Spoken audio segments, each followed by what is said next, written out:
You grow up believing there's an invisible figure watching your every move, not just observing, but judging, loving, but with conditions, forgiving, but only after guilt has been properly endured, and even then, never fully lifting the weight of your original flaws. That's your baseline. That's where your thoughts start before you even understand what thoughts are. When belief is tied to shame, fear becomes your foundation. You're not just told what is right or wrong, you're taught that your thoughts can be sinful. Thought crime, not just actions, but desires, doubts, questions. This is how religious belief wraps itself around the architecture of the mind. It doesn't wait for consent. It starts early, when the brain is still wiring itself. When authority is everything, when love is confused with obedience. Over time, you start to internalize this system. You develop what psychologists call scrupulosity, an obsessive fear of moral or religious failure. You replay moments in your head, wondering if you've offended God.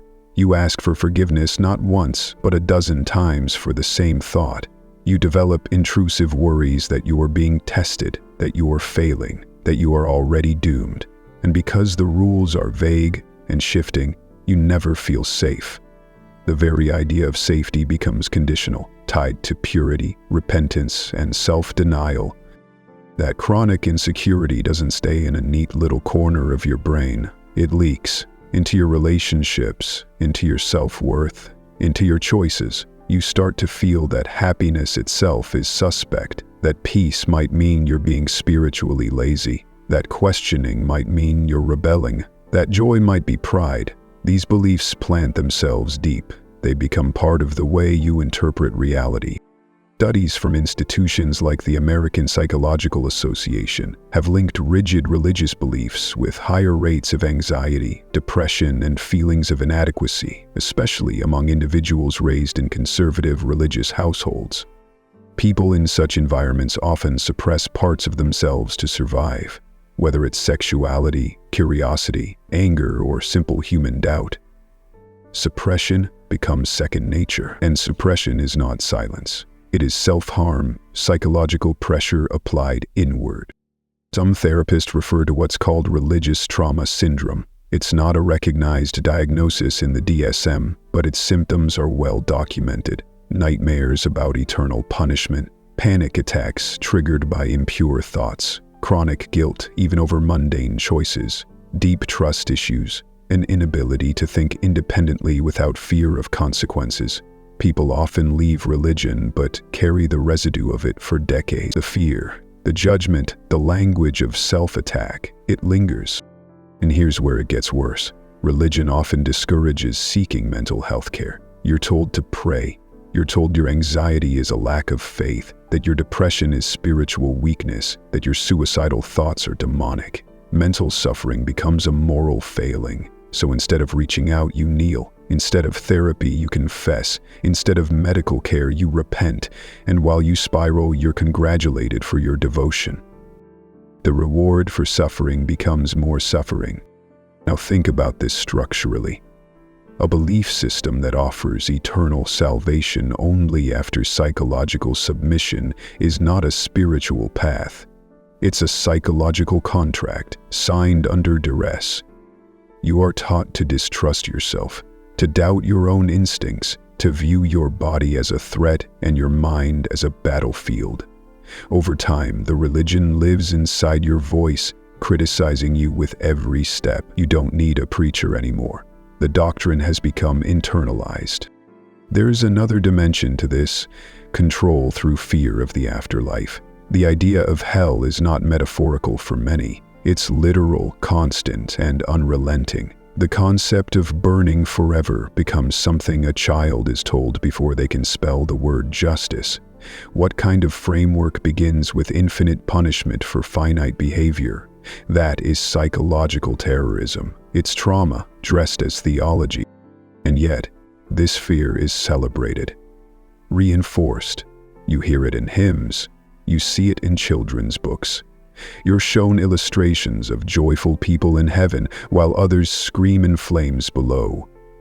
These are not just spiritual metaphors. They're emotional threats. used to keep you compliant, silent, small. Consider this. In communities where religious fundamentalism dominates, suicide rates among LGBTQ+ youth are dramatically higher. Why? Because they are told they are inherently broken, that their identity is sinful, that to be loved by God they must first erase themselves. And when love is conditional on self-erasure, the mind breaks, not always loudly, sometimes quietly, through numbness, isolation, a slow fading out. People don't just walk away from religion, they crawl, they bleed. They wake up at 3 a.m. wondering if they've made a mistake, not because the belief still holds power, but because the fear does.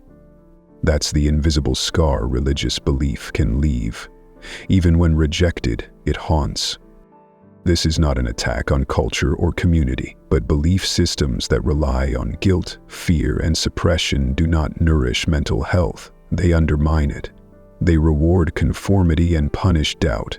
They label psychological symptoms as spiritual defects and then offer themselves as the cure. Religion also complicates grief. Instead of processing loss, people are often forced to see death through a moral lens. He's in a better place. God took her for a reason. This is part of his plan. These phrases sound comforting on the surface, but underneath they shut down honest emotional processing. Grief becomes shameful. Questioning death becomes rebellion. Sadness becomes a lack of faith. It goes further. Religious beliefs often invalidate anger.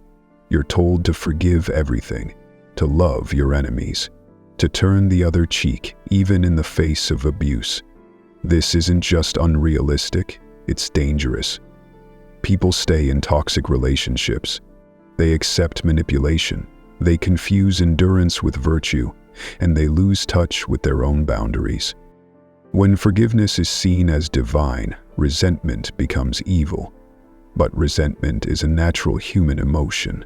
It signals violation. It's a psychological immune response. To silence it is to silence your mind's warning system. Here's something else.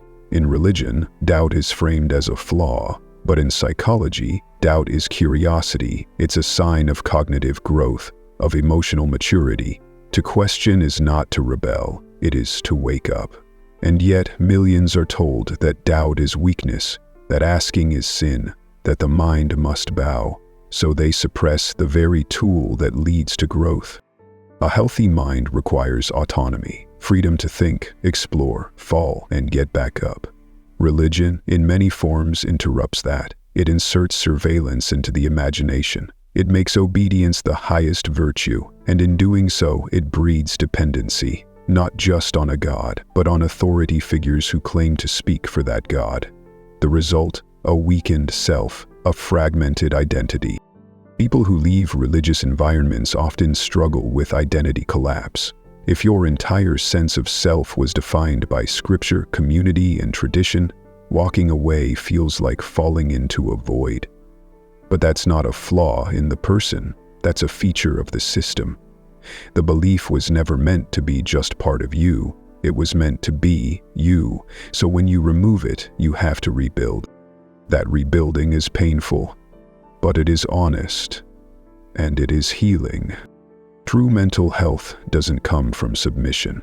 It comes from self-understanding, from the ability to hold conflict, complexity, and contradiction without fear of damnation.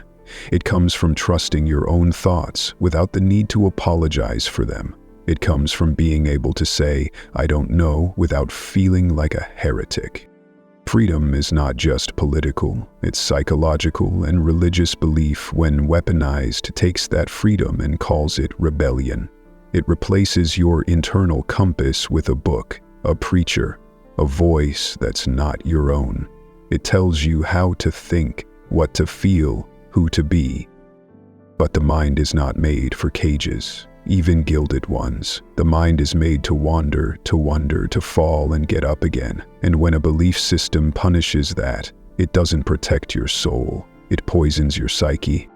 If we want to heal, we have to name what hurt us. And sometimes that means turning to the sacred and asking the hardest question of all. What if this wasn't love? And from that question, the real healing begins. Because love, real love, doesn't demand fear. It doesn't thrive on obedience. It doesn't teach you that you're broken and then offer itself as the only way to be fixed. Real love doesn't ask you to mutilate your personality in order to be worthy. It doesn't trap you in rituals of self-rejection. It doesn't shame you into silence or celebrate your suffering as virtue. But this is what so many religious doctrines quietly do. They offer love with invisible hooks, and those hooks dig deep. They anchor into your view of the world, your relationships, your values. Even your definition of happiness is hijacked. You're told that fulfillment isn't in the here and now, it's deferred, reserved for an afterlife, a reward that can't be questioned. Meanwhile, you're told to be meek, to be grateful, to wait. That waiting becomes a pattern. You wait for peace, for purpose, for permission to be yourself, for signs that your suffering means something. And often, that day never comes. Because the system wasn't designed for mental health, it was designed for control, for order, for predictability. Take the example of women raised in strict religious environments. They're often taught that their desires are dangerous, that their worth lies in modesty, obedience, submission, and that their emotional needs must always come second to duty. Over time, this creates a fractured self-image, a deep disconnect between who they are and who they are allowed to be. The result? Higher rates of anxiety, depression, and even dissociative symptoms, where a person feels numb or detached from themselves, not because they're weak, but because they've been trained to disconnect from their own desires. And this isn't confined to one religion, it spans many. The structure is the same. The sacred is used to regulate identity, and once that regulation is internalized, it continues even without enforcement. People live in mental prisons long after they've walked out of the church, temple, or mosque. Some might say religion gives meaning, but meaning doesn't have to come from fear. Meaning doesn't have to come from a book that tells you who you are. Meaning can be built. It can be found in connection, in creativity, in compassion that isn't based on punishment. Meaning is strongest when it grows from freedom, not from fear of what happens if you don't comply. There's a false binary many are taught to believe, that without religion, there's nihilism, that if you stop believing in divine judgment, everything falls apart. But the truth is, rejecting religious dogma doesn't mean rejecting meaning. It means choosing a meaning that isn't tied to shame. It means living without a psychological overseer. It means learning to trust that your mind, your empathy, and your curiosity are enough. One of the greatest injuries caused by religious belief is how it teaches people to distrust their own goodness, to believe they are born flawed, that without divine intervention they are doomed. But the science doesn't support this. In fact, psychological research shows that humans are naturally inclined toward cooperation, empathy, and fairness. These are not divine implants. They are evolutionary traits, and they're powerful. You don't need fear to be moral. You don't need guilt to be kind. You don't need a list of commandments to know that harming others is wrong. What you do need is the ability to think, to reflect, and to grow. And when belief systems interrupt that process, they don't build character, they distort it. Think of the child who's told that their imaginary friend is less real than a god they've never seen, never heard, but must obey forever. That child learns early that evidence doesn't matter, that authority trumps observation, that emotion must submit to doctrine. This isn't faith. This is a slow erosion of critical thinking, of mental independence, and later, when that child grows up, they often struggle to separate loyalty from truth, because the wiring is already done. Mental health thrives on coherence, on being able to align your thoughts, feelings, and actions. But religious belief often forces a split. You feel one thing, believe another, and do a third because that's what's expected. This inner fragmentation causes stress, long-term stress, chronic, internal conflict that wears a person down over time. People learn to smile while doubting, to pray while breaking, to serve while suffering. And in many communities, that suffering is applauded. She's so faithful, he's so devoted. No one asks if the faith is killing them quietly. And when they finally start to question, there's isolation. They're labeled as lost, deceived, fallen. Their doubts are pathologized. They're told they're being tricked by darkness, that they are prideful, rebellious, ungrateful. So now not only do they feel the pain of doubt, they feel shame for even feeling it. Leaving religion doesn't always bring relief, at least not immediately. For many it brings grief, the loss of community, the loss of certainty, the loss of the only language they've ever used to describe their inner world. But over time, something else grows in that space. Autonomy, self-compassion, the ability to live without needing to be rescued. The path away from religious belief isn't just a change in ideas, it's a psychological reckoning. It's learning to breathe without being watched, to think without apology, to feel without shame. That is the beginning of healing. And no one talks enough about how long that healing takes, how many nights are spent questioning everything, how many friendships fade, how many family members turn cold. The exit from religion isn't a clean break, it's a long unraveling. But every step away from fear is a step toward health. The human mind is adaptable, resilient, but only when it's free. Free to make mistakes, free to change, free to say, I don't know. Belief systems that punish those freedoms are not sacred, they are psychological traps. And yet, when people walk away, they don't become hollow. They often become more whole. They reclaim the parts of themselves they buried, the questions, the anger, the playfulness, the creativity. They start to build identities not based on who they were told to be, but on who they truly are. And what replaces belief? Not always certainty, not always a new system, sometimes just a quieter mind, a less anxious heart, a life that doesn't feel watched. In the end, mental health isn't about feeling good all the time. It's about being able to face reality without collapsing. And religious belief, when it depends on fear, guilt, and suppression, makes that much harder. You don't need fear to be whole. You don't need a doctrine to be worthy. And you don't need a God to be at peace. You just need truth and the courage to face it, even when it's uncomfortable, especially when it's uncomfortable. That's where healing begins. And that's where the chains finally fall away. That's the part most people never get to see, the quiet aftermath. When someone walks away from a belief system, especially one deeply woven into their childhood, it's not just a decision, it's an unraveling of self. It's a grief for lost years, for identities performed, not lived, for friendships that were conditional, for dreams that were shaped by someone else's expectations.